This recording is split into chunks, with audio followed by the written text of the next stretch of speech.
Hello and welcome back to Explain 2 of 18.1. Today we'll be going over writing equations for sine or cosine based on a graph. So example 2 says write an equation for each graph. And they give us a graph here. Okay. So the first thing we're going to do is determine if it's sine or cosine. Just remember that for this one, that sine functions will usually start or have a y-intercept of 0, whereas cosine functions will start or have a y-intercept of 1. Okay, so let's look at this graph here. You see here that we have a starting point or y-intercept of 0. So since that's the case, that looks like that's going to be a sine function. All right. For step 2, we're going to figure out the period can be found by counting how many units on the x-axis happens between the start and ending point of a wave. So remember, a wave usually starts somewhere, goes up and then down, and then back again. Okay? So since we have a starting point of 0, we're going to go up and then down and back to the starting position. So as I can see here, that's about 1, 2. So the period's about 2. Okay. The next thing we're going to do is we're going to find our b value. The way we can do that is use the equation 2 pi b equals the period. Since we know the period is 2, we'll go ahead and solve for b. So what's the opposite of multiplying? Dividing. And notice how we divide both sides by 2 pi, and that cancels out. I'm left with b equals, now 2 divided by 2 pi. That would cancel out to be 1, so that'd be 1 over pi, which means that essentially, if I substitute this in, that would be 1 divided by 1 pi. And just to simplify that out, write that as 1 divided by 1 pi. Multiplying, or fractions, we'll change the dividing into multiplying. Write 1 as 1 over 1. We will flip that over, just so you can kind of see that, and that would be about 1 pi over 1, which simplifies to just pi. Okay, the reason we did this is we need to know what our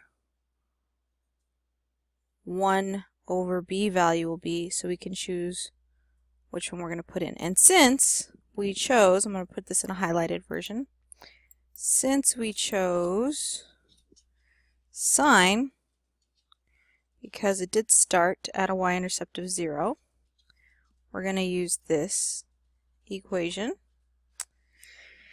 And we already found out our 1 over b part. So I'm going to change back to the pen, which is about pi. Now we just have to find our a for amplitude. Okay, so we need to figure out our minimum and maximum values. So again, I'm going to use a different highlighting tool, so you can kind of see the difference between maximum and minimum. So here you see the wave goes as tall as about 2, and the wave goes down as far as -2.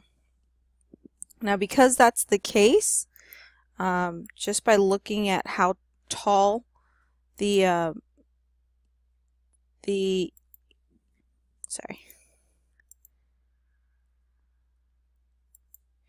So looking at how tall the wave goes and how low the wave goes, we know that's 2, -2. That means the graph essentially has an a value of about 2. Okay, and because that's a whole number, we're going to say that's about stretched. It's vertically stretched because 2 is a whole number.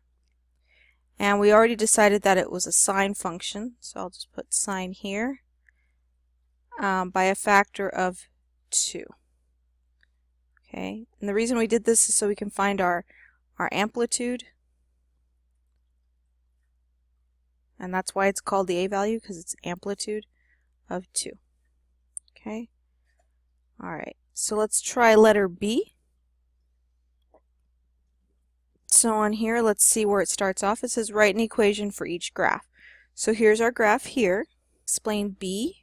For explain 2, we're going to be going over one more example. So just to review before we jump into step 1, it says if the graph's y-intercept is blank, then the graph is sine or cosine. So just so you know the difference, a sine function is going to start at 0 on the y-axis, just so you know. Now a cosine function is going to start, it could start, like I said on the last example, on 1. It could start at -1. It could start at a fraction, a negative fraction, a decimal value if we decided to, negative or positive. Essentially, a cosine could start on any value on the y-axis that is not 0. So just keep that in mind. Feel free to write this in your notes, because you can refer back to this when you do your homework or study for your practice test or test. Okay, so let's look at this graph and see. Well, as I can see here, it doesn't have a y-intercept of 0, so that's kind of out. Here, I see my y-intercept somewhere between 0 and half, which is like about, as a decimal, 0.5.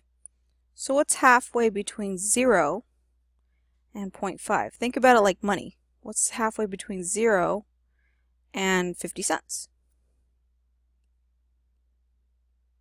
A quarter, right? So like 0.25, or if I write that as a fraction, that'd be -1/4. Okay, so it's going to be cosine, because my y-intercept is, I'm going to write it as a fraction, why not? -1/4. If you wrote it as a decimal, I guess that's fine too. Alright, so remember that a period could be found by counting how many units on the x-axis happens between the start and ending point of a wave. As you can see, we start low on our y-axis and we go up. Sorry about that. We go up and then back down. Okay, and that essentially is our period. So from here, that goes up and then back down to our starting position. And how many units was that from 0 to this value? About 10, right?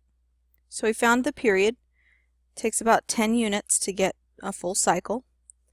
What we're going to do is we're going to try and find our b value. So here, remember to use our equation 2 pi b equals our period, which we counted as 10. So what's the opposite of multiplying? Dividing! And if we divided that out, what would that actually be? 5 pi. Cool. Alright. So as you can see here, this is going to be about 1 over 5 pi. So we can actually, let's divide it out. I know, dividing fractions, it's your favorite. So I'll write this as 1 over 1. Change that to multiplying. Alright. And I'll flip this fraction over. Remember, I could just write anything as a fraction by putting a 1 underneath it, which is what I did for the one here. So what's the flip of 5 pi over 1? 1 over 5 pi. Let's go ahead and multiply across, and that would be 1 times 1. 1 times 5 pi. And that would essentially be, I know you're like, Mrs. A, I did all that work and this is what we got. Yeah, well, at least you remembered how to divide fractions. It's always a good tool to keep in mind. Alright, so let's move on to step 4, where it says, since the maximum and minimum values are blank and blank, we'll figure out how much it's vertically stretched or compressed so we can figure out our A value. Alright, so for this activity I'm going to use my highlighter, and let's use the color yellow. Alright, so here I see it goes up as high as, we found it to be like a quarter, and it goes as low as a negative quarter, right? We can write that as a decimal, by the way. Quarter, 25 cents, either one, right? Doesn't really matter. But I'm going to keep it as a fraction. Why not? So our maximum value was about a quarter, or 25 cents, and negative a quarter, or 1/4. Since this is a fraction, is it going to be stretched or compressed? Compressed. And we already decided it's going to be a cosine function from what we got here on step 1. The function by a factor of 1/4. So that means our a value, our amplitude,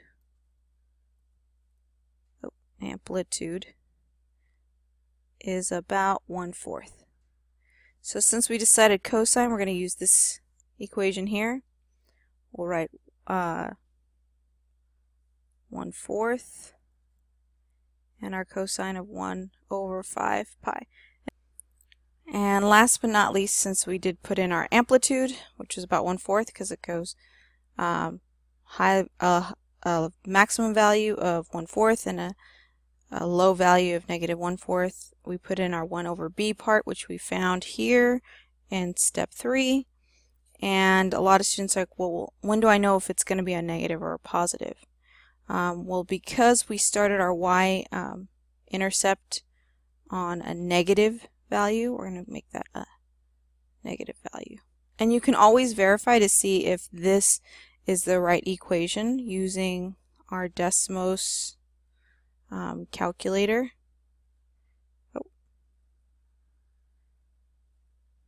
Slash graphing function like we did in the previous examples, and just see if it matches. But that's just it for explain 2 part B. Just like it says here on the bottom of the screen and also in your packet, it says stop here and do the problems in your packet. Feel free to use some of these notes because, as you can see, it's probably not in your packet, but they're a good reference to kind of figure out how am I going to write a graph for this. Okay, we'll see you on the next video.